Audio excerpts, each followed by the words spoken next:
prototyping process ay paulit-ulit o iterative.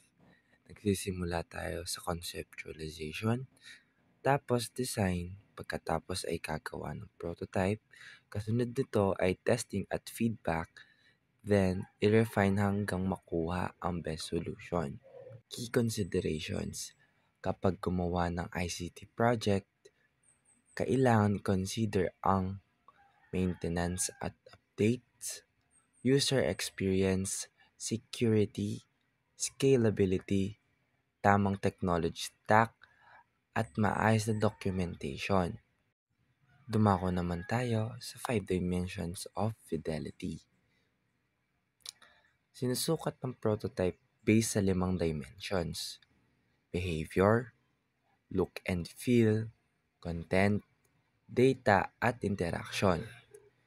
Ito ang tumutulong para makita kung gaano kalapit sa real product ang prototype. Hosting platforms.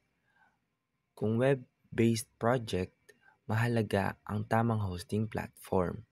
Pwede tayong gumamit ng WordPress, Wix, Jimdo, Google Sites o kahit Facebook. Depende sa needs at resources ng project. Ano nga ba ang pinagkaiba ng mga to? WordPress.org. Flexible, may plugins at monetization. Meron din itong bayad. WordPress.com. Free pero limited lamang ang mga features. Isa pang option ay Wix.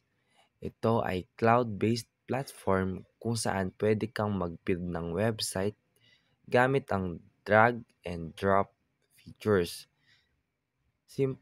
Simple lang at madaling i-customize. May option din para magdagdag ng online store, booking system at blog. Jimdo, simple at affordable. Google Sites, madaling gamitin at integrated sa Google Tools. Facebook, pwede rin gamitin para sa online presence pero limited lamang ang customization. Development stage. Sa stage na ito, gumagawa tayo ng media tulad ng images at infographics para ma-promote ang ating advocacy.